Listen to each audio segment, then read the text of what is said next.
Hey guys, welcome back. And this is a very action-packed week. So there was a few things that really I couldn't get out of my mind. The first of which being the Secretary General's remarks to the Security Council this week, condemning Hamas in a way that is all too elusive for, let's say, something I'll get to later. The Hamas apologists on Piers Morgan's show. They should take a note from the Secretary General and maybe start condemning terror for what it actually is. The situation in the Middle East is growing more dire by the hour. The war in Gaza is raging and risks spiraling throughout the region. Divisions are splintering societies, tensions threaten to boil over.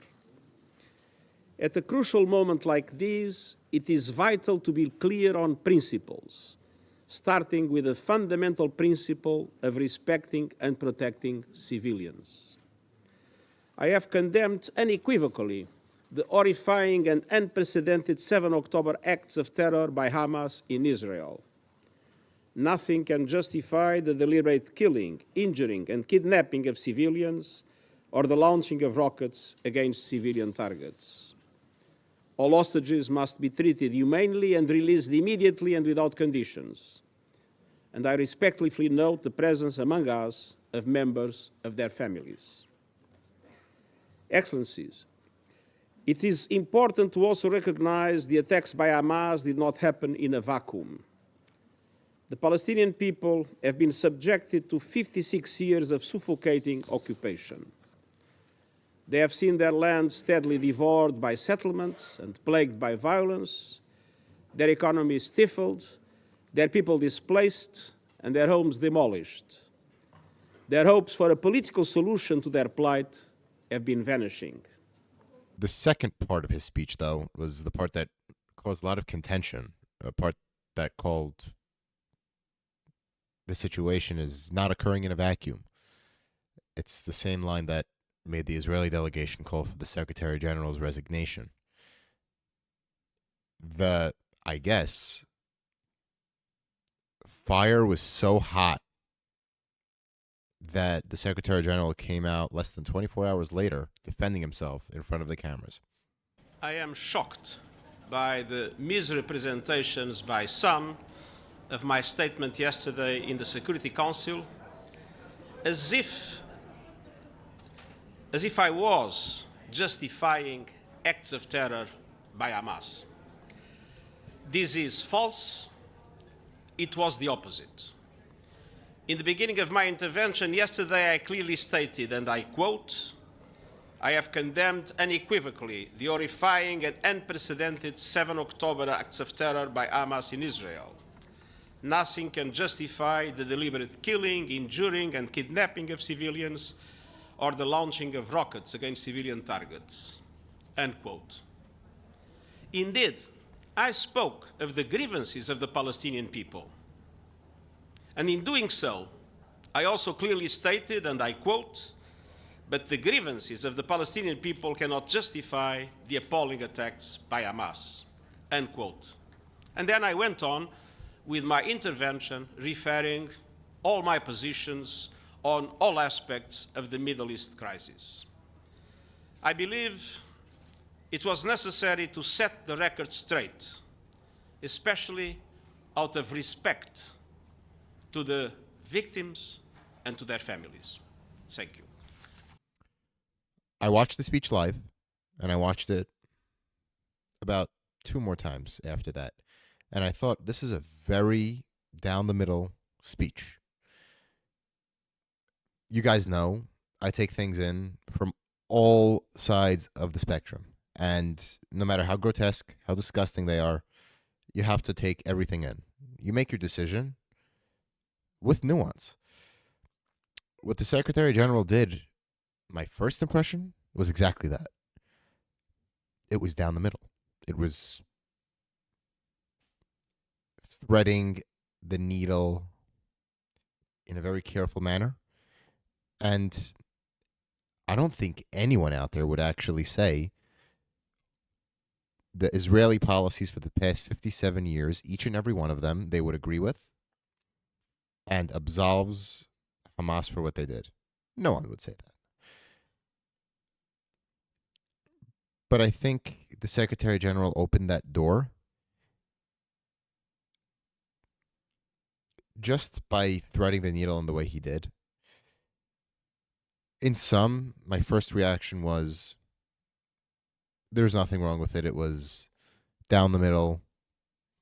Not exactly both sides are to blame, but giving the brute, honest, frankly factual speech. I then watched Jonathan Greenblatt and Noah Tishby that night, where Noah Tishby brought up a pretty good point because I was going after the what substance will the pro-Zionist side bring up against the speech, because the pro-Zionist side was in uproar that day. Noah Tishby actually said, "Why don't you call out the Palestinian leadership? They have tons of blood on their hands. They have a pay-for-slay policy." This is not her. This is me. They have a pay-for-slay policy.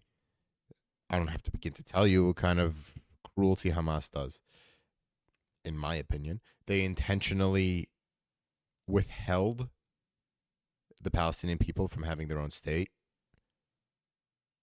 bettering to the betterment of the Palestinian leadership, because the yearning for statehood continues, and the Palestinian people suffer. So what Tishby brought up was actually a pretty good point. To me, it didn't take away from the overall substance of the Secretary General's speech. Sure, he could have missed out on that point, but he can, let's say, invoke the defense of, I was just focusing on the events of October 7 and the elements of it. So for him, that would be the vacuum comment as well as the condemnation that he began his speech with, unequivocally. Later on, I was thinking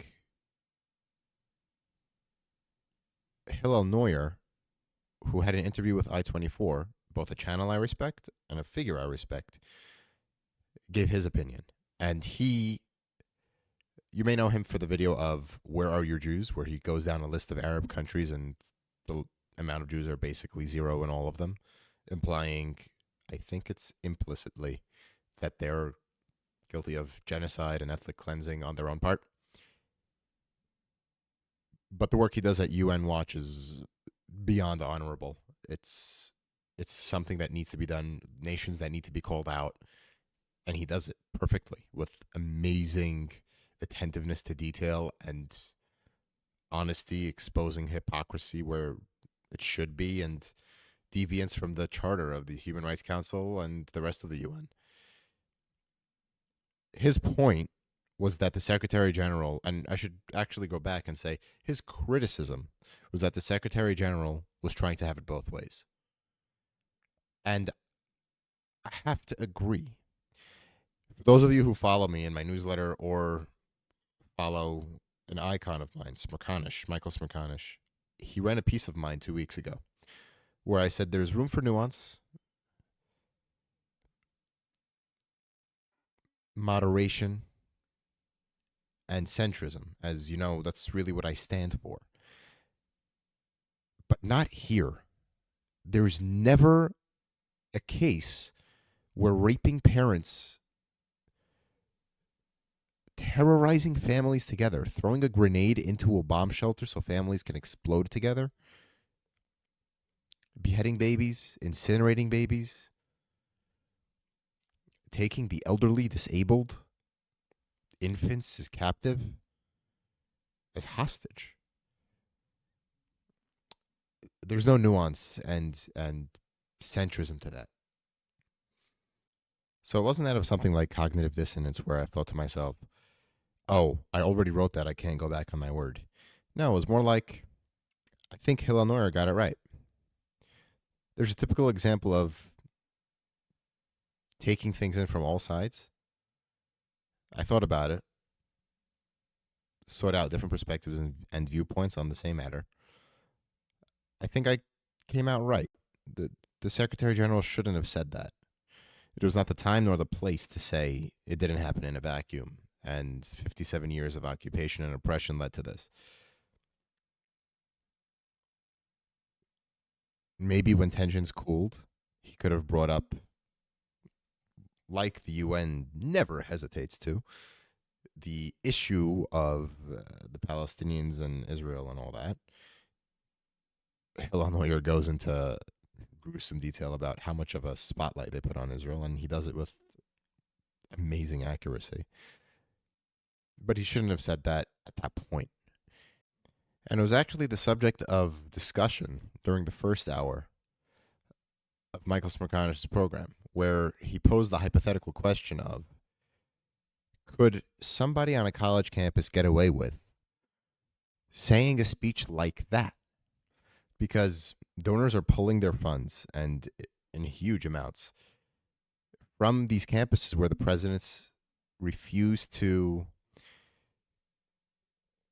depending on which side you fall out on, defend the Jews and Zionists, or refuse to allow the pro-Palestine people to demonstrate.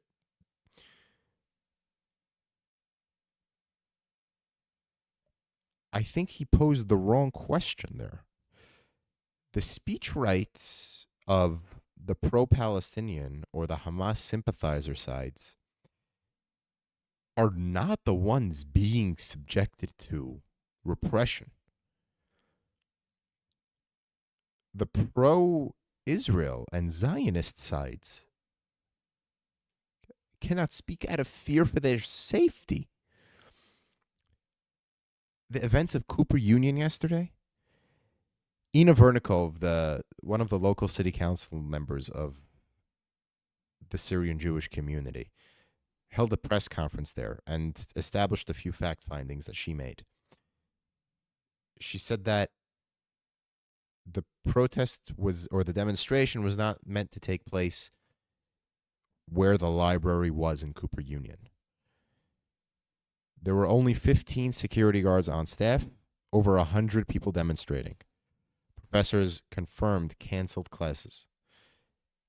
Some offered extra credit per her reporting that if a student were to attend the demonstration, it'll work to their benefit academically. And the NYPD was called, came, but refused entry onto campus. I don't know what the legality of that is, or how, if the police would even listen to something like that. If they see people, if they're getting 911 calls with people in danger, somebody could say, no, don't come onto my private property. I don't know. I don't know how that works. But anyways, that was her reporting. And you could find that on her Twitter feed. There's about 1 to 8 sequential posts in that thread. Jews don't feel safe. I'd say for certainty in New York City, but anywhere. Nobody, I mean, police are still investigating the murder of that Jewish president of their synagogue in Michigan. I mean, no motive was established, but that's scary, and coincidence that it happened right around now. On the other side too, where Arabs are being targeted at the same time. As a simple example, I was on the subway today and I saw somebody wearing a Free Palestine sweater. Other community members asked me if they should start hiding their Jewish star necklaces. The violence,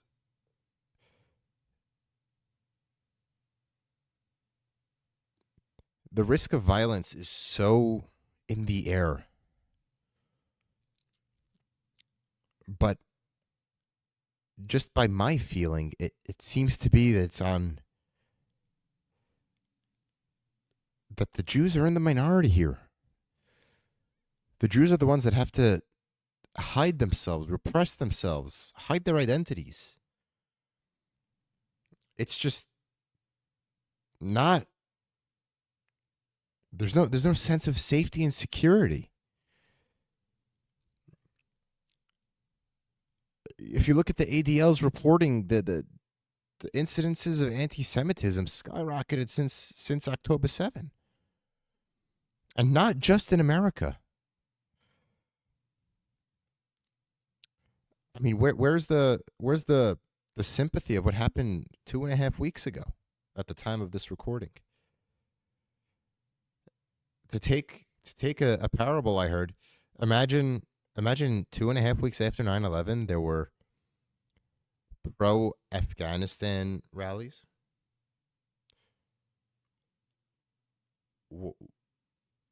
Would that fly? My hunch is it wouldn't.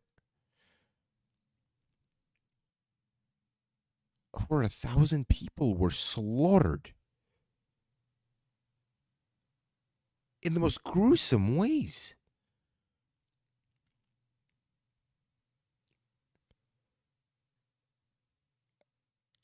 The Jew hatred is real, Ben Shapiro says. The Jew hatred is right there and not to be ashamed of by a lot of people in this world. He said that on Piers Morgan. Piers Morgan Uncensored had great interviews this week. He's truly one of the reporters who follow the same philosophy and beliefs that I do, in that he takes a variety of perspectives into consideration and airs them and engages with those people. Something I'm going to ask my audience is, I know one of those people. One of those people did something related to their viewpoint.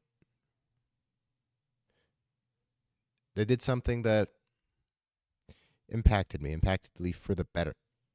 Yeah, impacted me for the better. So, do you think I should take it public? I've never called this person out by name, but this person tried to hurt me, but ended up helping me a lot, and through no intention of theirs. That person was featured on Piers Morgan Uncensored. I'll go into it. I won't expose the person, but the person was a pro-Palestinian, or I would say Hamas apologetic voice. And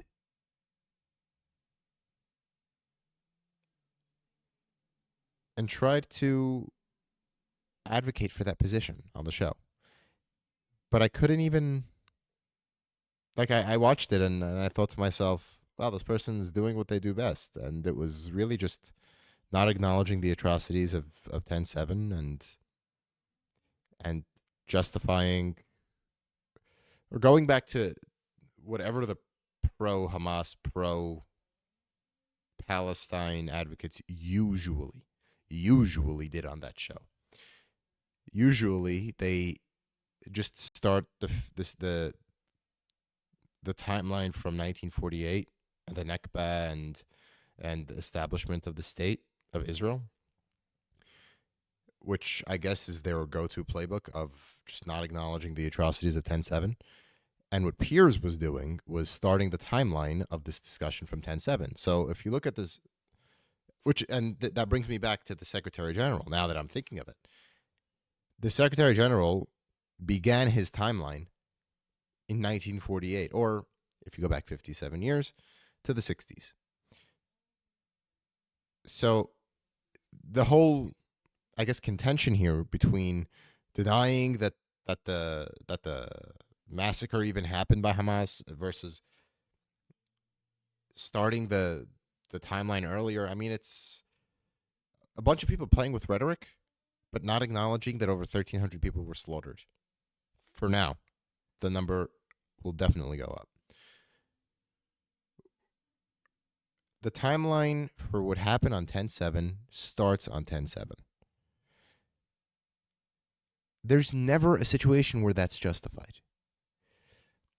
So this person who's on Piers Morgan, who tried to hurt me but ended up helping me, was doing exactly that. So I released a YouTube short this week praising Piers Morgan. I mean, you got to give it to him. He gets the best in terms of journalism, interviews the most hotly discussed guests, the most controversial people. I don't know if I'd go with controversial, but highly interesting, let's just say, and conducts very upfront interviews with them. It's really the Palestinian side of it, or the anti-Zionist side. That's what I think we're going to go with. The anti-Zionist side that just stunned me. It A vast majority of them did not acknowledge or didn't even condemn Hamas for their actions. They just said, to the essence of, well, this is what they did to us, so we did it back. Or the oppression started since 48. After all that time, it builds up, it builds up, it builds up. What do you expect? It's going to blow up in their face. People made accusations of Israel using chemical bombs or chemical weapons against the Palestinians. Meanwhile, the IDF actually found chemical weapon residue on one of the terrorists' fingers. The Islamic Jihad rocket that hit their own hospital in Gaza was conclusively launched by Islamic Jihad. The New York Times decided to believe Hamas and ran with the headline.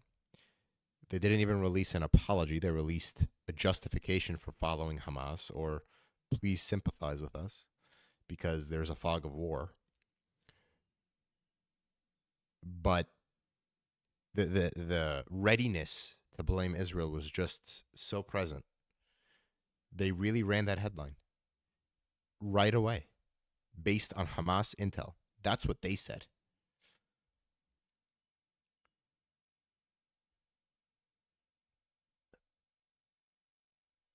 But I mean, Piers gave a lot of airtime to a lot of sides, and I appreciated it. The ambassador to the United Kingdom for the Palestinian Authority said that the American Red Cross should conduct an investigation, and Biden was lying. Biden was lying to us by saying Pentagon and IDF intelligence show it was fired by Islamic Jihad. He also said that it was, that it was Israeli fired. I don't know how that makes sense. Despite the phone calls and the videos and the overwhelming evidence, and good for Israel they have that evidence, but we shouldn't need that. We shouldn't need all of that, and still the Arab world canceled their meetings with the President of the United States and was just completely resigned to the lie that Israel fired on a hospital in Gaza. I to fall back on Ben Shapiro. Jew hatred is real. A point that I fall back on throughout all of this is there's the essence of anti-Semitism in all of this is not in anti-Zionism. It's in exclusive anti-Zionism. You won't get this kind of turnout for protests against Uyghurs, Syria, and the Syrian government's treatment of their people, Myanmar, Russia, Saudi Arabia. You won't get those kinds of protests against those violators of human rights. You won't. And the second you say Palestine, colleges get in an uproar. Protests in the UK get over 100,000 people demonstrating against Zionism. That's anti-Semitic. Why are people so ready to take on Zionism? They're taking on Jews, and only Jews.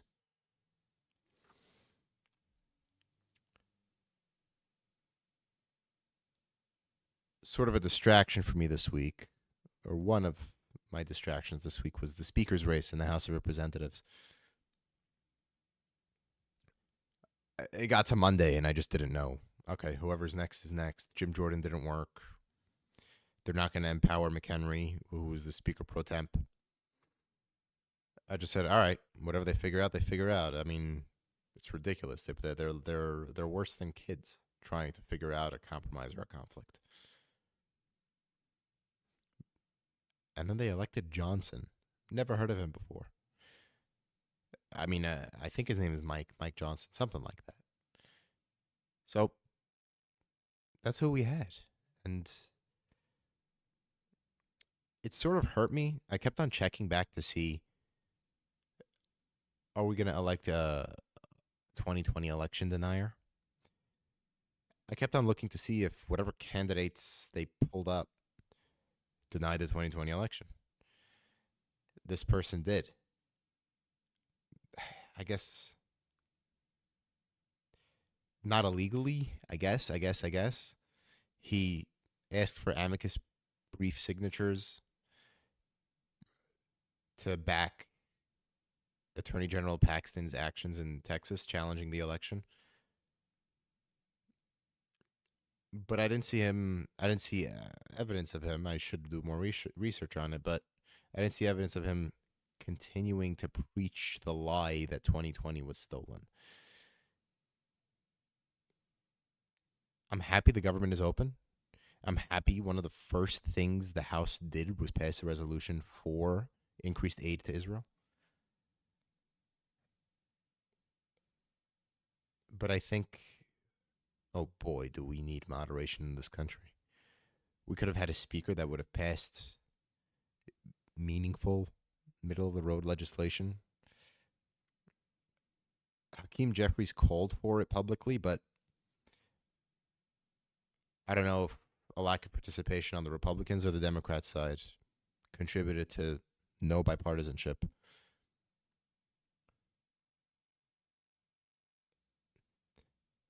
Well, that's my take for the speaker's race. I'm happy the government is open. I'm anxious to see what happens with Ukraine funding, with our debt as a $33 trillion debt-full nation. Let's see. With that, I encourage all of my watchers, listeners, taking things from all sides of the spectrum. Digest the idea. Think about what each side has to say. Don't rush to judgment. And come up with your conclusion. Your conclusion may be wrong. My initial one was. Happens to me all the time. I love exploring the ideas and bouncing it off people like you, my audience. Give me a follow on Twitter, where I release my ideas way more often than my videos. Give me a follow or a subscribe on YouTube Shorts, and I hope to see you in the next one. Thanks.